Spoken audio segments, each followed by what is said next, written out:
बंधुगण समस्त नमस्कार और स्वागत मु टुटू आपन को स्वागत करुच्ची मोर YouTube channel SR Tutu care को। तो आज आम जाना जीवन में आरोग्य रहार उपाय कौन। समस्ते चाहती सुस्थ जीवन यापन करवा एवं शांति रहा, किंतु सुस्थता द्वारा ही शांति आसे। सेटा किपरि आसीबो आम जाना कहीं कथार अच्छी हेल्थ इज वेल्थ, अर्थात स्वास्थ्य ही संपद। से धर्मर मूलभित्ति हूँ बंची रहा और वृद्धि पाइबा। प्रत्येक मनीष जीवन में चाहे सुख शांति आनंद उन्नति, यही उन्नतिर कथा आम चाहूँ, किंतु कौन कले जीवन में शांति आसीबो सुस्थता आसीबो सेटा किंतु आम जानूना। तो से आम आज जानिबा जे ये रोगग्रस्त हो कष्ट पाइबापी आम प्रत्येक जन्म होइछु। आम प्रत्येक उद्देश्य कौन केवल रोगग्रस्त मरिबा ना, तो ये रोगग्रस्त काटिकी आगू जावाई आमर गोटे इच्छा दरकार। से इच्छा शक्ति सृष्टि जीवन में अनेक गुड़िए उपाय अच्छी। से आमको केतोटी उपाय जाना पड़ो, कहीं शरीर सुस्थता संगे आमर आहार आउ निद्रा विहार इत्यादि समस्त जिनस जड़ित। एगुड़िक कि भाव कले जीवन में शांति सुख आनंद उन्नति आसे ताहा आम जानिबा। प्रथम मुख्य और गुरुत्वपूर्ण विषयटी हूँ पानी आम किपरि पीवा। चलतु समस्ते जानिबा जे पानी पीवार मुख्य उपाय कौन। और समस्त आज सर्वप्रथम कहे आम जानिया पूर्व टिके मोर चैनल टी सब्सक्राइब करने समस्त पारे ठीक उपदेश पहुँची पार और मोर वार्ताटी पहुँची पार। समस्त को रिक्वेस्ट करे ये चैनल टी सब्सक्राइब करने। प्रथम पॉइंट आसला पानी पीबार।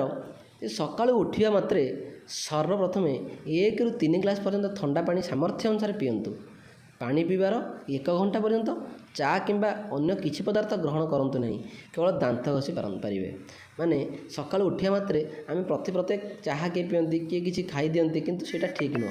आम प्रथम कौन करा दरकार, सर्वप्रथम 1 ରୁ 3 ग्लास पर्यंत ठंडा पानी पीवा एवं पानी पीकी आम आउ 1 घंटा पर्यंत चाहा किंबा किसी खाइबानी एवं केवल दांत घसी बसी पारिबा। खाद्य खाइबार 1 घंटा पूर्व बा 2.5 माने 2.5 घंटा पर पानी पीवा। एत समय आम चली पाना तो एत समय रही पाना, आटलिस्ट खाद्य खाइबार घंटे या 45 मिनट पर पानी पीवाटा देहपाई बहुत भल, नचेत यह देहपाई बहुत अपकारक हुए और गैस्ट्रिक्र मुख्य कारण हुए। एवं खाद्य खाइबा समय भी आम पानी पीवा उचित नुह। जदि अत्यंत दरकार पड़े ताले 1 ରୁ 2 ढोक पानी पी पारे। तृतीय पॉइंट, राति शोया पूर्व 1 ରୁ 2 गिलास पानी पीयंतु। राति शोया पूर्व माने सांगे सांगे बेड जा समय नुह, शोबार घंटे 1.5 घंटा पूर्व भलकरी आम 1 ରୁ 2 गिलास पानी पीदबा। तापर परिश्रा जाकि आराम से बेड को जाकि बिछणारे शोइबा। सांगे सांगे बिछणा को जा पूर्व पानी पीवा उचित नुहे।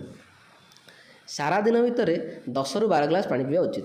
गोटे दिन भितर आम 10 ରୁ 12 ग्लास पानी पीवा निश्चिंत जरूरी। जितेबाला शोष होउची पानी अवश्य पीतु। जितेबाला शोष लगुच शोष को मारिबानी, पानी निश्चय पीवा आवश्यक।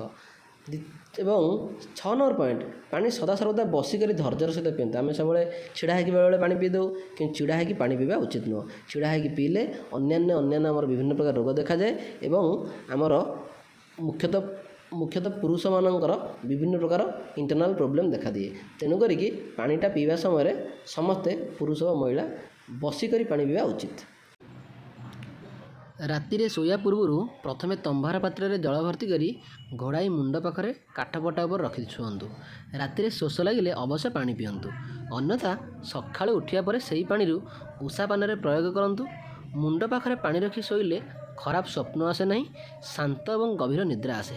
लोकमान्यता अनुसार मुंड पाखे रखुवा पानी आपणकर चौकीदार होता है, जहाँकि आपन को शारीरिक मानसिक सुरक्षा देता है।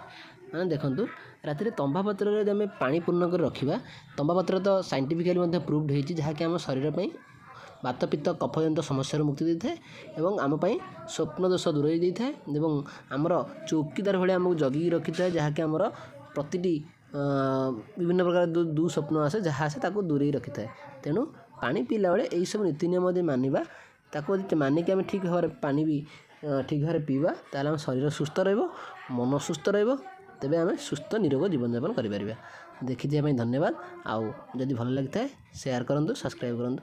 नमस्कार।